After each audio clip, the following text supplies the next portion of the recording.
Hari Hari. And we'll go to page 1 for the invocation, the introduction. It's actually on page 1. And most of you know it. I think we'll see it on the screen, most likely. Om Jnana Timirandasya, and just repeat. Om Jnana Timirandasya.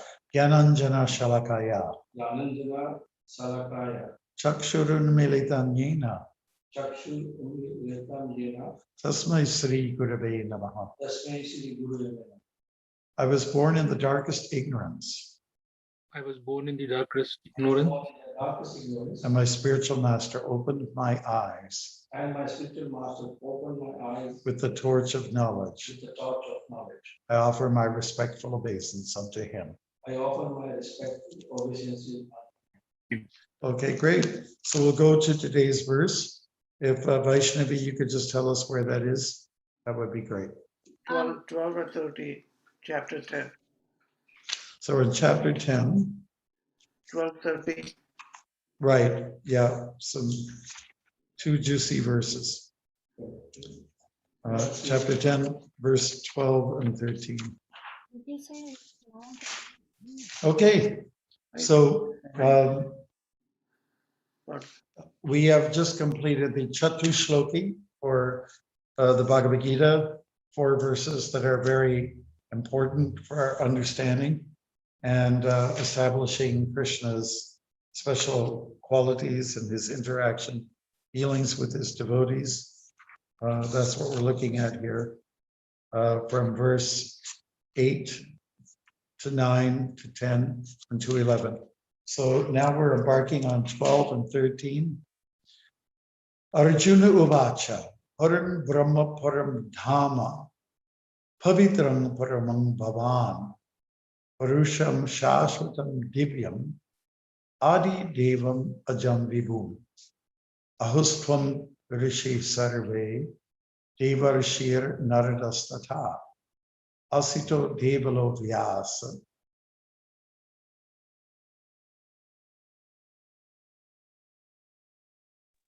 Someone from Colorado was trying to call me. It's over. Okay. So I'll just read the verse here. Arjuna said, "You are the supreme personality of Godhead, the ultimate abode, the purest, the absolute truth. You are the eternal, transcendental, original person, the unborn, the greatest. All the great sages, such as Narada, Asita, Devala, and Vyas, confirm this truth about you. And now you yourself are declaring it to me." Good. It's a nice purport. So somebody can volunteer to read the first paragraph. Sankalpa, can you read?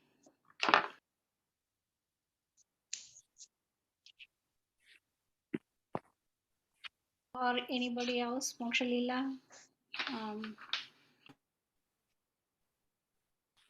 Can I read, Mataji? Please. Hare Krishna. In these 2 verses, the Supreme Lord took chance to the Mayavadi philosopher, for where it is clear that Supreme is different from the individual soul. Arjuna, after hearing the essential 4 verses of Bhagavad Gita in this chapter, became completely free from all doubts and accepted Krishna as the Supreme Personality of Godhead. He at once bodily declares, "You are Param Brahma, the Supreme Personality of Godhead." And previously Krishna stated that he is the originator of everything and everyone. Every demigod and every human being is dependent on him. Men and demigods, out of ignorance, think that they are absolute and independent of the Supreme Personality of Godhead. That ignorance is removed perfectly by the discharge of devotional service. This has already been explained in the previous verse by the Lord. Now, by his grace, Arjuna is accepting him as the supreme truth in accordance with the Vedic injunction. It is not that because Krishna is Arjuna's intimate friend, Arjuna is flattering him by calling him the Supreme Personality of Godhead. the absolute truth. Whatever Arjuna says in these two verses is confirmed by Vedic truth. Vedic injunctions affirm that only one who takes true devotional service to the Supreme Lord can understand him, whereas others cannot. Each and every word of this verse spoken by Arjuna is confirmed by Vedic injunction. Thank you so much for that reading. I'm just going to plug in once again. Okay, now see what's really important here in this segment of the Gita is that Arjuna's making a real strong declaration. You know, it's to himself, of course. He's speaking like he's got this incredible epiphany, you know, a moment of truth has come to him. And that truth is that he understands more clearly Krishna's position in this world. And it came about after going through these 4 shlokas by Krishna. You know, just this incredible light bulb lit up inside of him. And he sees that, wow, you're not just a guru, you're not just a nice guy, a friend. You're not just a chariot driver, you are it. You are God. Wow. You know, and expressing it in 2 words, in 2 verses, I'm sorry. He qualifies this by saying you are the supreme on every level. You are the purest, you're the absolute truth, you're eternal. That's a real compliment. You are beyond, I know that's transcendental. You are the original person, Adi Deva. And then you are unborn, Ajam. That means you were not born under certain circumstances, like as a result of being in the mother's womb through the assistance of a seminal discharge. And you were just the greatest. And then in the second verse, he's saying, I realize this, but now it's confirmed for me. The others have been saying this about you also. People like Narada Muni, and of all the sages that we can think about in our Vedic readings, Narada is at the top. He's the sage, you know. Yeah, amongst the Munis, he's it. Asita, and then we have Devala, and we have Vyas. Vyas is very dear to our heart also. He compiled the Vedas, but then he did something more. He stretched it. And by the blessings of his guru, Narada Muni, he was able to comprehend Krishna's actual position. So the Bhagavatam glorifies Krishna sufficiently. So these are outstanding men here, Narada, Asita, Devala, Vyas. They have declared the same thing. The realization I've got, it's already been expressed by them. And now you are declaring it to me. So there's all this incredible support, backup, confirmation. And so that's why these verses are important to us. The first verse flows so nicely. Param Brahma Param Dhamma Pavitram Paramang Bhavan Purusham Shashvatam Divyam Adi Devam Ajam Vibhu. It's beautiful. There's an incredible flow there. And of course, the contents are equally as important. So for Arjuna to say this, and he says it before chapter 11, before the universal form is manifest. If there's any spot in the Bhagavad Gita where you would think, oh, wow, you are God, you know, with the multimedia presentation of the Virat Rup, you would think that Arjuna might have this kind of moment of truth, revelation. But it comes before that, and it's here, it's right here. He's convinced, Krishna, you are like no one else. You are it. So just some points that I want to raise in that regards. Just think about the order of the verses and how the four verses that are dear to any devotee who is a student of Bhagavad Gita. Like, I think it's a really good idea for you to all take some time to memorize these four verses. And then after that, understanding the contents, not just that you are moving your lips and doing lip service, but that you really understand the content of what's going on here. Then you will come to this conclusion that Arjuna is having, and which is, you are the greatest. And of course, it does get confirmed in chapter 11, but on Arjuna, he's in wonder. And then later, there's this horrific aspect that enters into his mind. Universal form turns kind of ugly and very invasive. And he's just thinking, oh my God, please, can you turn down? Let's switch the channel.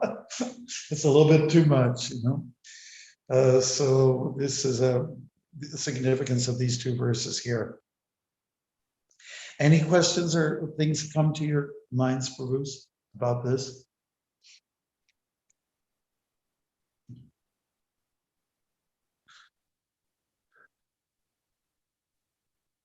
I only hear some crickets in the background. Am I heard? Okay. Anybody? I have a comment, Maharaj. Thank you. Yeah. In the introduction, Prabhupada quotes this, what Arjuna says about Krishna, that he is supreme. Yes. In the introduction, this is the verse he quotes. About. Yes. Yeah. Yeah, beautiful. Yeah, good point. Yeah. That's worth noting that Prabhupada has taken select verses in his introduction to get his points across. One of the most important points that we glean from studying the Bhagavad Gita is that Krishna is God. That's all. That's the main thing. You know, when people question who is God, there's so much speculation if there is even one. And I remember when I was a student, before I became a devotee, I'd start to read the purports, and I understood, yeah, God is something very clear, very definitive. God is an incredible powerhouse. Then I heard a friend of mine, a classmate, was saying, well, we're all God essentially, and we are, basically the collection, our collective power is actually the God. And I understood that he was talking Mayavad philosophy, and I didn't want to challenge him. I just understood that it was not the way to go. We are not God. We are part and parcel of God, and it will always be that way. And those parts and parcels who gain this understanding and appreciation, they're the ones that will excel in service in bhakti. It's very hard to just accept that we're all God, we're all one, you know. Where is the scope for service? Where's the scope for taking humble position? So that's really important to grasp, very important. Okay, so thank you for that. Any other comments, Bruce? Okay, we've got Hare Krishna. oh yes, go ahead. Mandala Ram, go ahead. So if there's that scope that we, understand that Krishna is God, he's the supreme, but we feel that in itself is an ecstatic statement and realization, but still we're very much hampered in devotional life, where some, or you may not feel enthusiastic or eager for service. So how to get out of that, I guess, mindset? Krishna's God, so why not serve him enthusiastically? But you still just can't. What is the hang-ups and how to get out of that?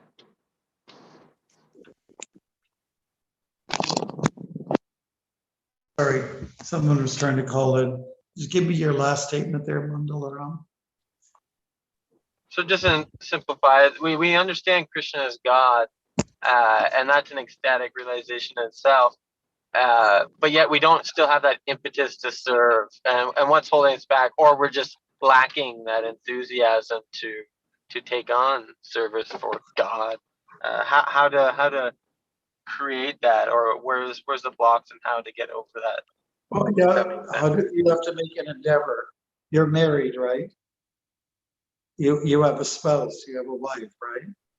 Yes. So what does that mean to you? What does that mean to you?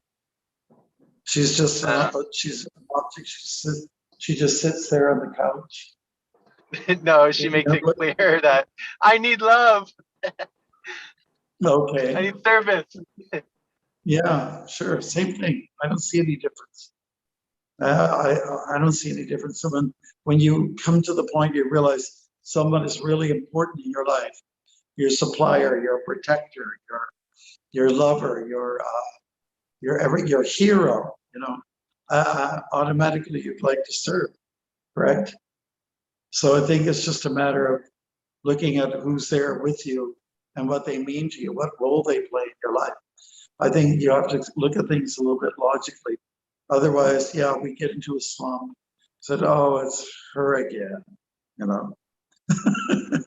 I'm going to the other extreme. You have to realize what that role that person plays in your life. The mother of your child, your best companion, your support. We have to analyze every day. We have to analyze, just like when we take up our japa beads and we say, what am I doing with these beads? What do they mean? Okay, it's my access to Krishna. And who is he? Well, he's my reason for living. He's my everything. He's the person in whom I repose my love.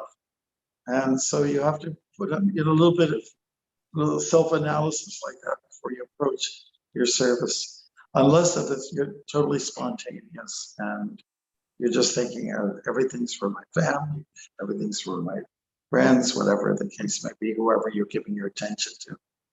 So I think that if you're hitting a sort of a low ebb in your day, then just simply remind yourself how important these people are to you.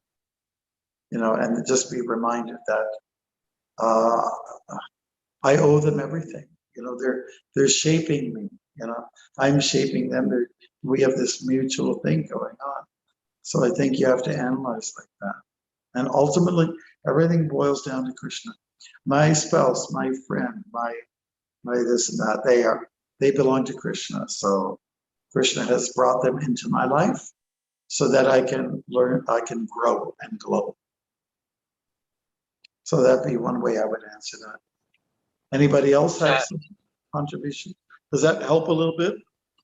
Yeah, so just I guess a reflection back. So I guess if I guess just for myself, if I'm not enthusiastic to serve, then that's a Krishna's job, or that impetus to actually, develop that service attitude and be joyful in that. So the cure would be to, I guess, reflect on it and then educate more. Yeah, sure. We must conjure up this enthusiasm, and to serve, and then everything becomes so light and so much more pleasurable. But if we analyze everything according to material consciousness, oh, this is, somebody that I loved at one time, don't have so much love for anymore. That's just not the same as before. Which is mundane thinking and what all the love songs are about out there. Isn't it? Like you can't fall into that trap. Bhajans are songs where it's whether through thick or thin, I'm just going to serve you because you're my life and soul. So that's the kind of mood the spirit we need to take up. Yeah, Sunil is here, and I mentioned he's visiting us from Vancouver. So, Hare Krishna, I just want to, what is my understanding from this purpose is that, In India, we say that we all are Atmas, right? And Supreme Lord is Paramatma. So, as an Atma, we cannot be God. So, we are part of Paramatma, right? So, how we can join him? If this Atma in the materialistic world, we are doing the devotional service, right? So, it is written with Vedic injunctions affirm that only one who takes the devotional service to the Supreme Lord can understand him, right? And then only, we are becoming a part of Paramatma. So that is what my understanding. Maybe I'm wrong with this. You can correct me. I think the Supreme Personality of Godhead is right next to you, is nodding approval. Okay. Anybody else? Makes sense what I said? Yep, makes total sense. Good. Let's go to the next paragraph then. Is somebody like to volunteer?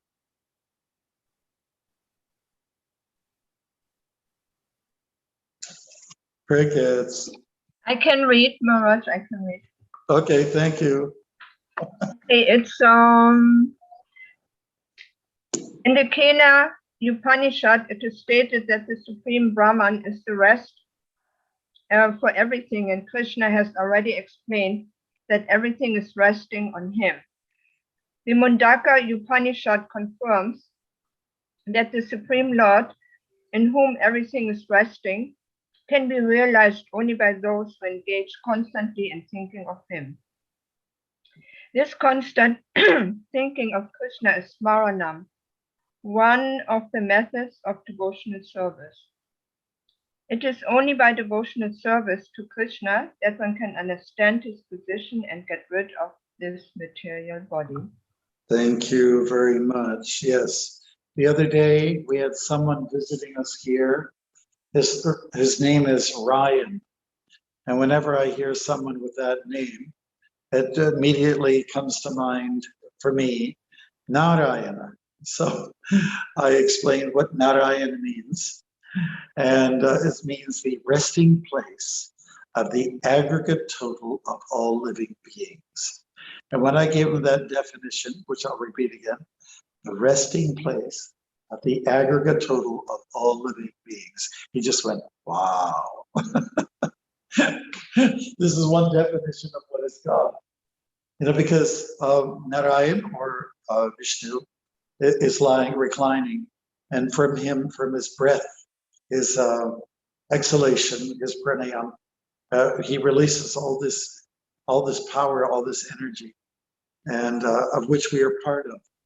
And so we're seemingly separated from him, but then he breathes in, and we all come into his body again. You know, it's that's the concept. And so when you think about definitions of names of God, which are very evolved in our Vedic culture, in our Vedic Shastras, there's so many names for God, and they all have some specific wondrous meaning, you know. And here's one of them. So I mentioned that because in Sankalpa's word, she's saying resting, everything's resting there. 1, 2, at least 2. Oh, 3 times. 3 times the word is used. You know, it's when the Lord rests with us, we rest with him.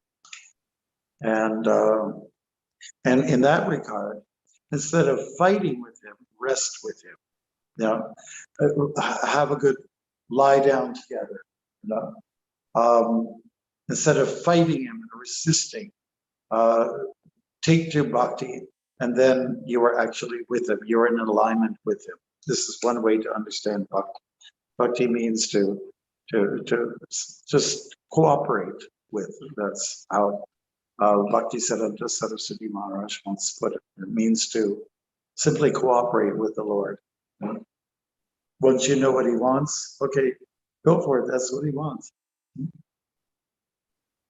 Devotees understood Prabhupada like kachoris, right?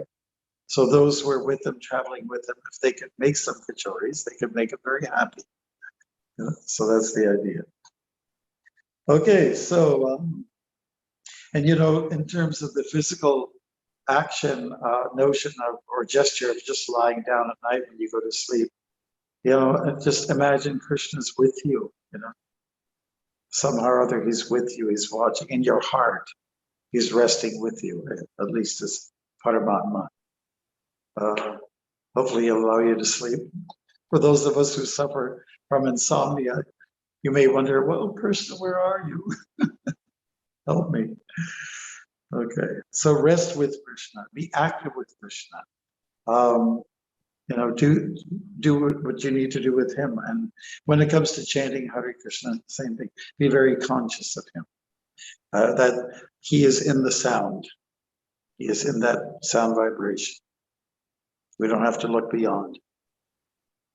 Any other questions, Bruce? Revelations, deliberations. Okay, so can we get someone to go for the next paragraph then? Someone who hasn't had a chance to say or do anything yet. I can read. Chandra Prabhu.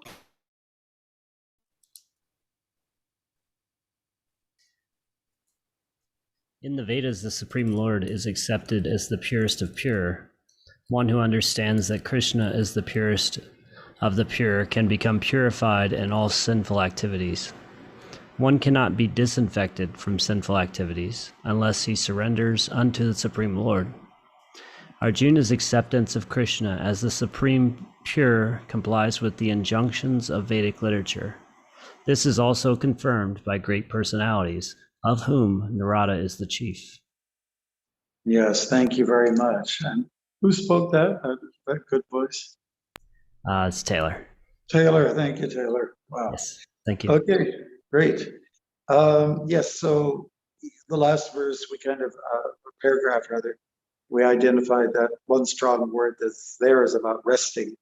And in this particular paragraph, what do you feel, anybody, what is the word that kind of jumps out that's mentioned a few times? Pure. Yes, Haribol, pure. I remember when I was in Orlando and we were having a sangha with devotees there, and there was a husband and wife team, and they both were yoga instructors. And we just had a little time to go to the side, and they just asked me frankly, so Swami, what do you feel is the purpose behind all of this? You know, like yoga and bhakti, what's it driving at? Where are we going with this? You know, and my response to them is that, like I put it in simple terms, it's to get pure, to get clean, like to get back to our original constitutional position.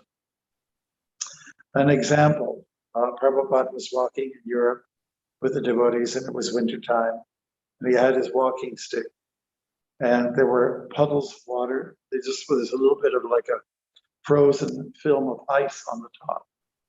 And he took his stick and he was sort of walking, chanting, talking, and he was breaking the ice. And I don't think he sees that very often. He never saw that in India. So maybe he was a little bit, let's say, sensationalized by this, you know, the sound. So the devotees are always thinking, what's the pure devotee doing? What does it mean? What's the significance here, you know? And so he was asked later on, and he said, water is supposed to flow, just like the constitutional position of the jiva or the atma is to serve, right? So he was just kind of, more or less clarifying that he was breaking the ice because ice is meant to be water, which is meant to flow. And so what is our responsibility here in this world? Why are we engaged in devotional service? It's so that we can get pure and get rid of the clutter that tends to sort of, you know, get caught up in the doorway. Like if you have the doorway, the fire department will tell you, don't clutter the front door in case there's a fire, or even the back exit, you know. don't clutter with furniture, because if there is a fire, and then you have all this haze, you have all this smoke in the atmosphere, you can't find your way out. You might see the exit sign, but if you got all this clutter, you start to panic. But you can't see. I've been in a fire like that myself. I have personal experience. So you got it. There's the exit sign. It's got to be very clear. I should just dash through there and go through there, and that's it. So that is the way of bhakti, the way of service. And so you can clear the decks, clear the clutter that's in the way of our devotional service. And the clutter is, the jealousies, the anger spirits that we have, the lust, which tends to just block all sense of logic. Greed is another one. Greed stands in the way. And sometimes we act in a very illusory way, mad. So these are like the 6, little demons that are within us. And lust and anger and greed, madness, envy, and illusion. These are the cohorts of Kali Yuga, and they are not favorable for our clearance. So let's go for clearance. Let's go for purity.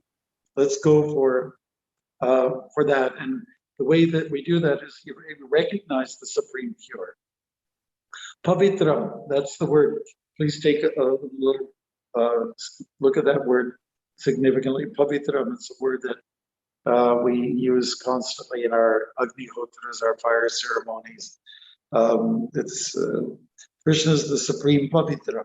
So, and to get to the pure world, Vaikuntha, you have to become pure. You have to prepare yourself. You have to qualify. If we want to go to the moon, you can't just wear your all of that you are dressed in your current clothes, which is mostly casual from what I can see. You won't be able to go to the moon in those similar kind of clothes. You have to have some other kind of suit on.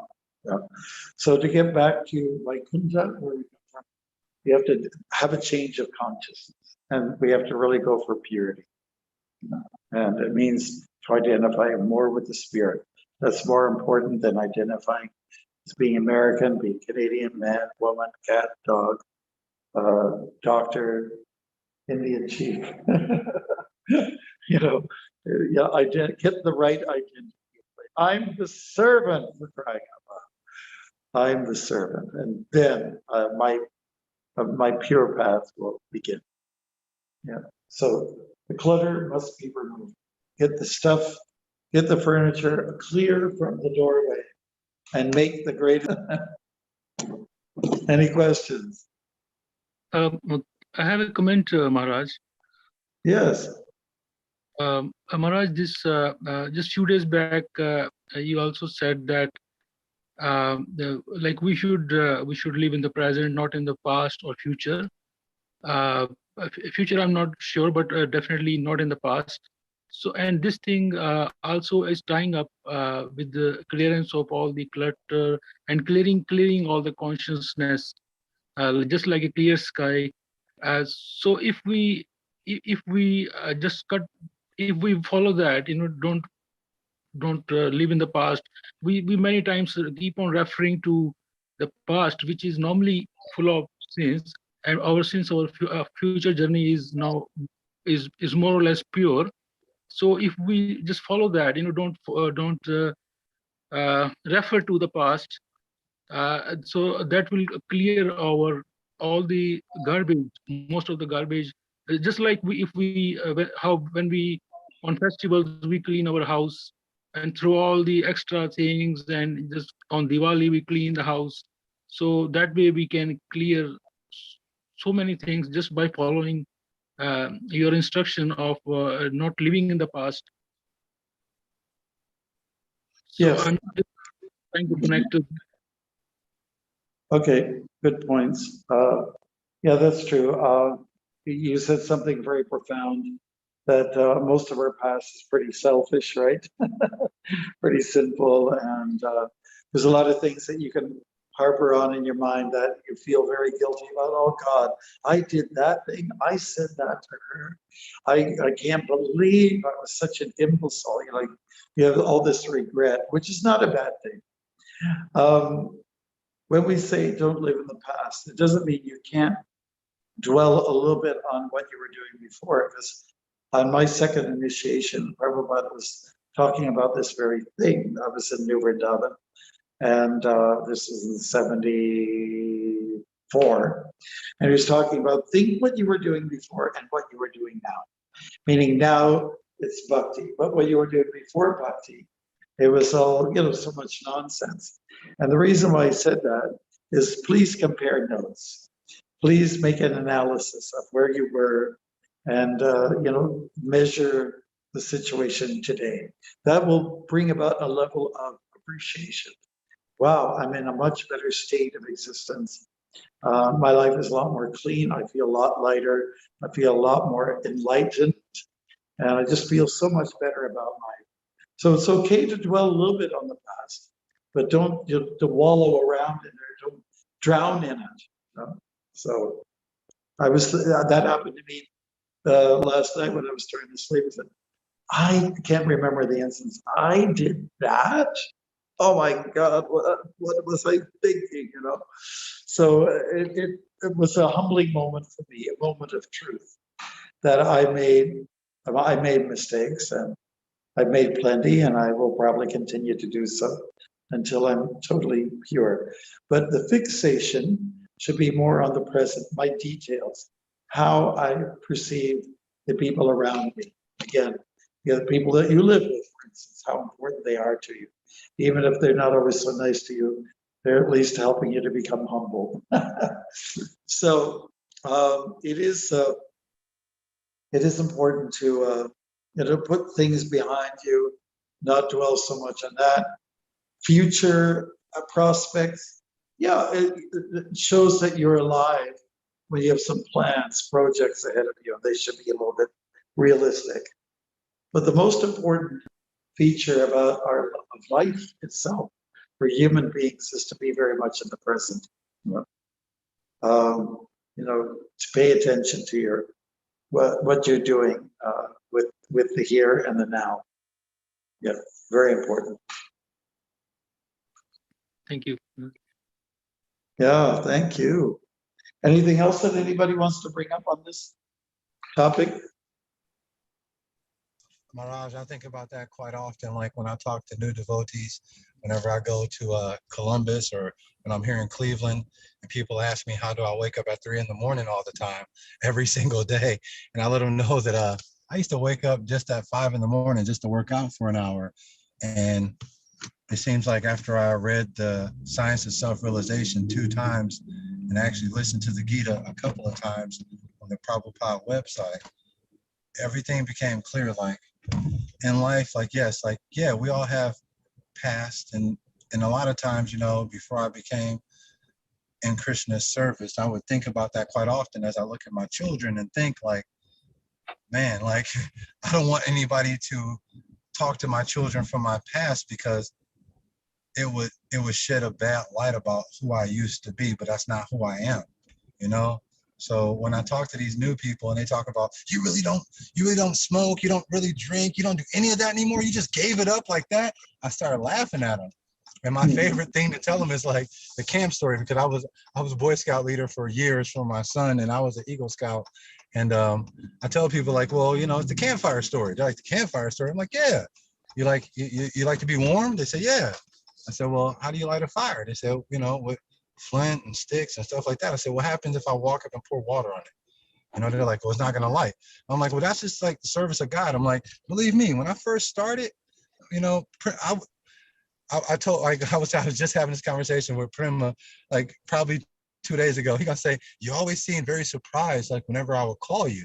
I was like, yeah, because it always seemed like I was getting ready to go back to a bad habit or do something unsavory, and he would call at the right time, and my hand would shake. My wife would laugh at me because she's like, what's wrong? And I'm like, shh, here, hold this, I don't need this, just get this away.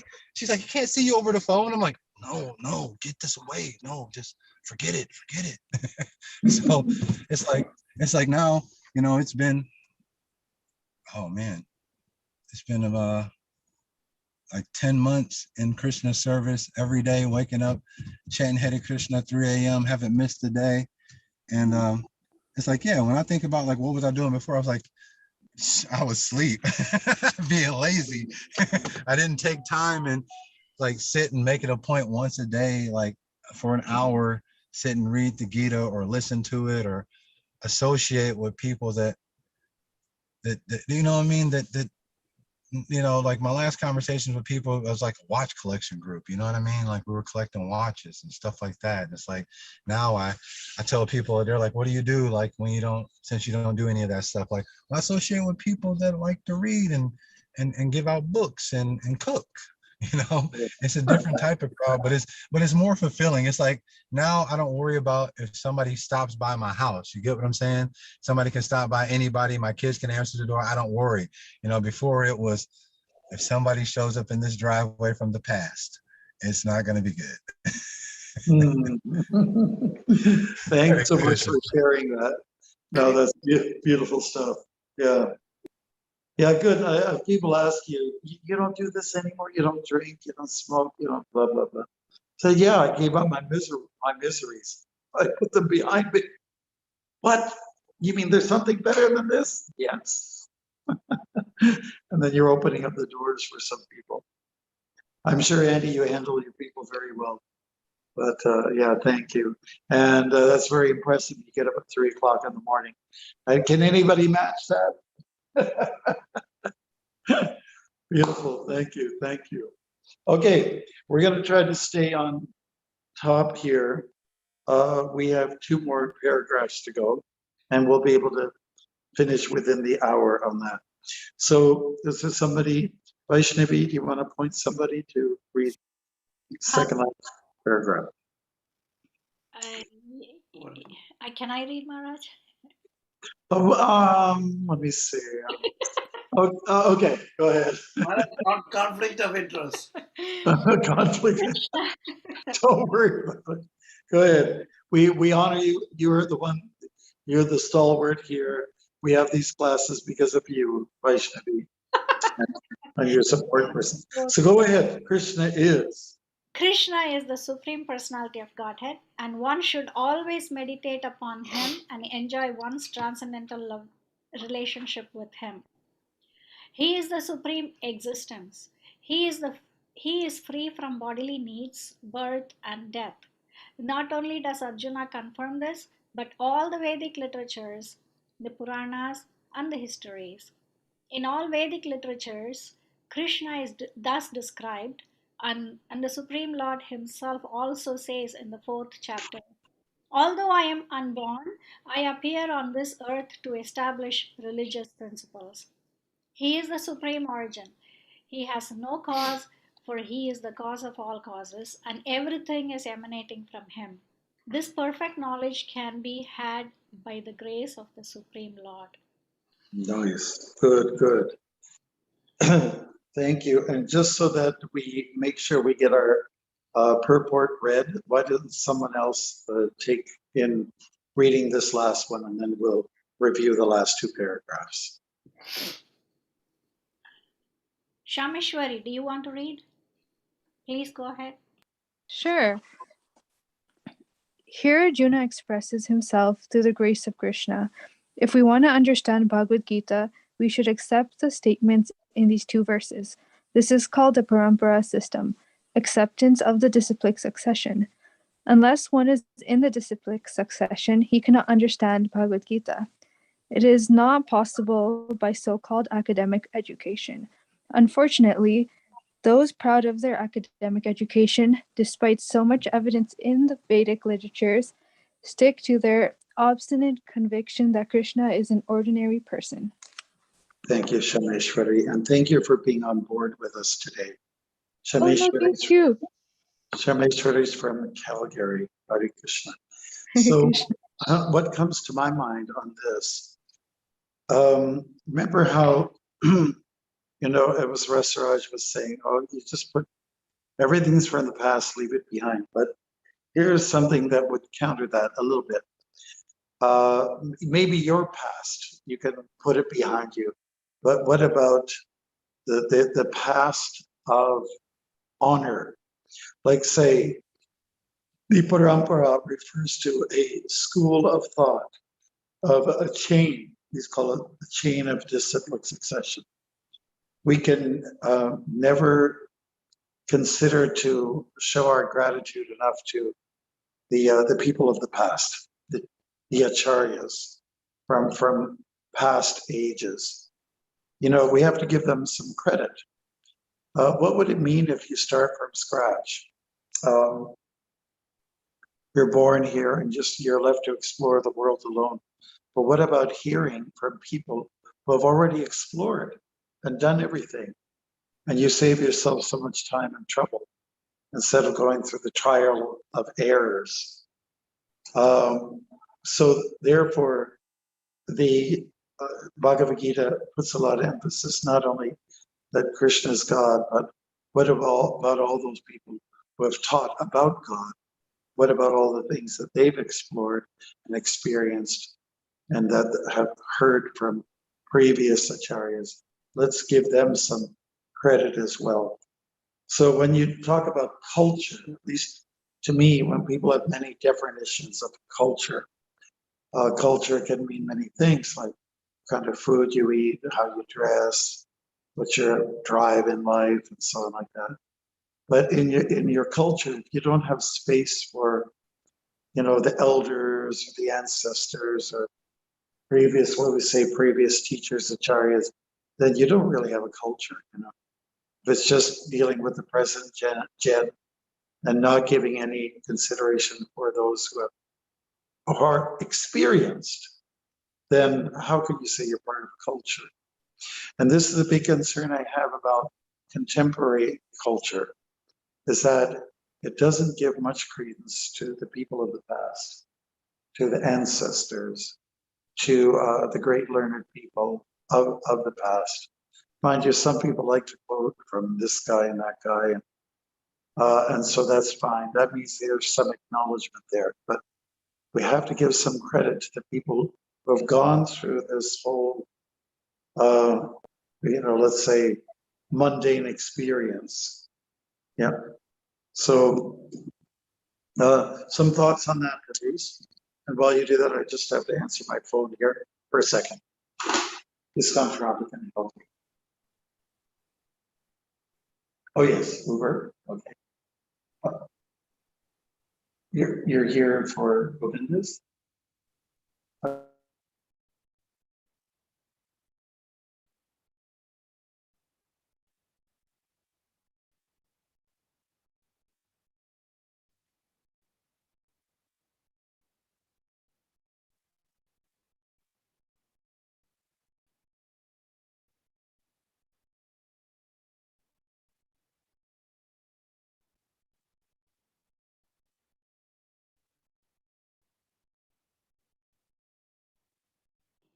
Shameshwari, until Maharaj comes back, can you be chanting Hare Krishna mantra, please?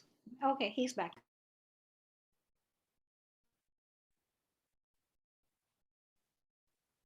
Maharaj, you are on mute, please. Please unmute yourself. Okay, not anymore. All right. So any other reflections for you on this, what we read? Any of the purport?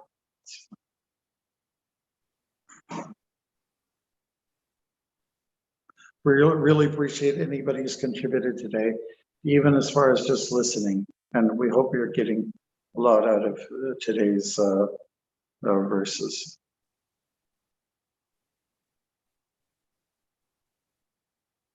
Any thoughts at all? So then, if not, then why don't we summarize what we just discussed in the last hour?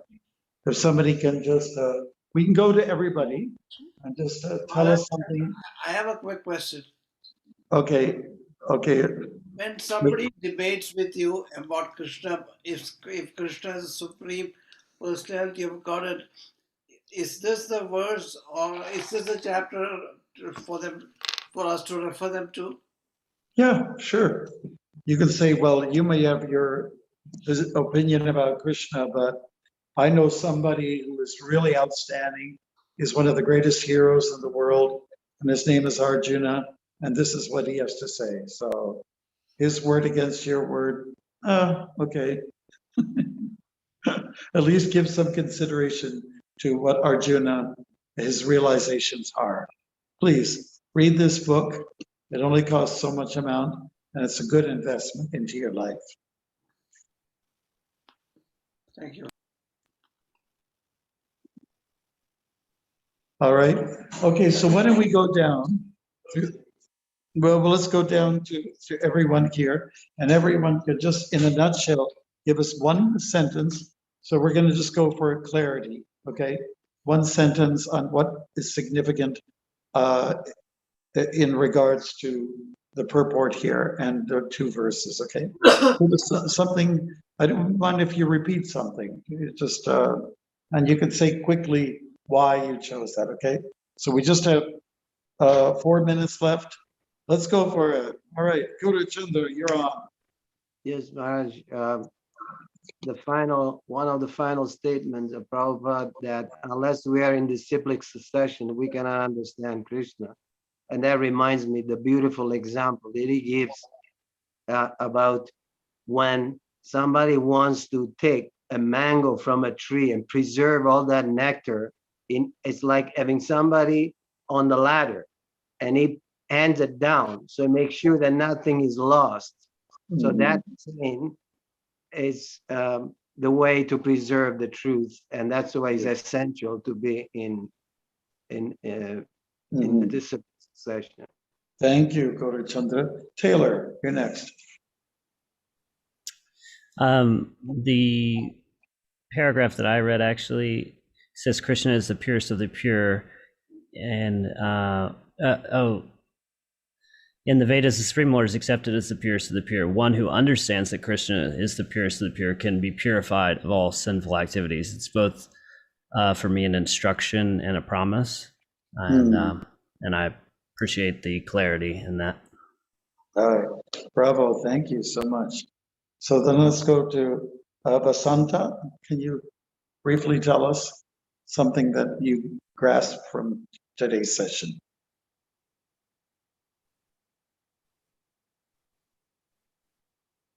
Yeah, that Bhagavan Krishna is the essence of this universe, and so Param Brahmam, Param Dhama, Pavitram. Essence of the universe. Wow, love that. That's beautiful. Sankalpa, go ahead. So I like the first sentence in the purport where actually Prabhupada really establishes Krishna as totally like a separate individual, cannot be merged with, we cannot merge with him because he's just so different from all of us. And he has all the qualities in himself. And he's an individual, and so are we, and we can never merge, become one with anybody or anything. Yeah. Beautiful. Thank you so much. Gunam?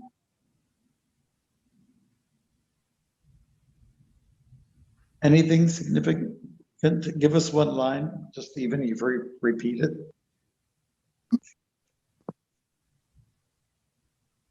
Did you hear me? Gunam? Okay, so I think you're trying to figure out how to talk. Okay, so Shameshwari, go ahead. For me, the part that stuck out the most was the importance of purity. I feel like in today's society, we kind of have to, I don't know, it's very easily our mind becomes impure. And like purity is, I feel like it's not something we can just achieve and it's just there for the rest of our lives. It's something we got to continuously circle back to and make sure we attain for devotional service. So yeah. We have to cultivate it. Thank you so much. Gunam, did you figure it out? Do you want to talk to us? Somebody might have to help him out. Okay, Ritu. Hare Krishna Maharaj. Sorry, I don't have the book, but I was just listening. No, that's good. That's fine. Thank you. Arjuna? Hare Krishna. All I gotta say from today's class is that like we should take care of Krishna's relationship, just like the marriage. That's the best thing I took, because take care of your marriage is gonna fail. Just like we should take care of Krishna's relationship with us. Wow, I'm glad you learned that. Was that your wife in the back? Yeah, she just got back from work. She's just happy. You cannot be casual with people. Good. Rasaraj, can you tell us something? Maharaj, We don't have much time. By constantly thinking of Krishna, we can understand his position, and we can also get rid of our material body. Ah, beautiful. Bravo. Andy.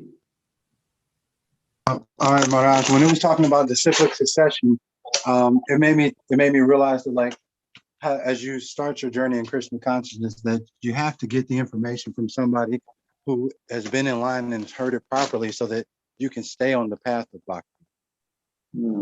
Nice, bravo. And Mandalaram? Hare Krishna Maharaj. So I like that definition. It must be from Srila Prabhupada of Narayana. I don't know if I have it exactly correct, but I think it was the aggregate totality of all that exists. Yeah, the resting place of the aggregate total of all living beings. The resting place of the aggregate total of all living beings. Yeah. We all rest in the stomach of God, as Narayan and at some point. And so it's, he's holding us all together, and then he's, discharging us and then taking us in back and forth like that. Good. And then we'll have one more person. Yeah. Thank you. I got the beautiful statement.